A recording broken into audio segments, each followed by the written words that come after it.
मुरगुड शहरामध्ये चोरट्यांचा पुन्हा सुळसुळाट। ज्ञानेश्वर कॉलनी येथे चोरी, लाखोंचा ऐवज लंपास। पोलिसांचे अक्षम दुर्लक्ष, नागरिकांमधून संताप। मुरगुड शहरामधील स्वर्गीय विठ्ठलराव पाटील नगरमधील ज्ञानेश्वर कॉलनी येथे काल रात्री चोरट्यांनी चोरी करून लाखोंचा ऐवज लंपास केला। याबाबत संबंधित हकीकत अशी की अरुण अनिल रणवरे यांच्या घरामधील सर्वजण आप्पाचीवाडी येथील हलसिद्धनाथ यात्रेसाठी गेले होते। ही संधी साधून चोरट्यांनी मध्यरात्री मागील बाजूचा असणाऱ्या खिडकीचे गज कापून स्वयंपाकघरामध्ये प्रवेश केला। यानंतर तिजोरीमधील सोने, दागिने आणि रोख रक्कम घेऊन चोरटे पसार झाले।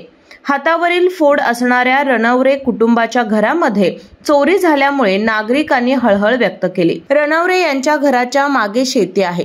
चोरट्यांनी मध्यरात्री तिथून प्रवेश केल्याची शक्यता वर्तवण्यात येत आहे। पोलिसांनी ठसे तज्ञांना पाचारण केले असता काही ठसे मिळून आल्याची माहिती मिळत आहे। शहरामधील वाढते चोरीचे प्रकार पाहता नागरिकांमध्ये भीतीचं वातावरण पसरलं असून मुरगुड पोलिसांविषयी संताप व्यक्त केला जातोय। शहरामध्ये वाढते चोरीचे प्रमाण पाहता संशयित लोकांना प्रवेश बंद करावा, तसेच फेरीवाले यांची चौकशी करावी अशी मागणी नागरिक करताना दिसून येत आहेत। केके न्यूज साठी कागल प्रतिनिधी ओमकार पोतदार।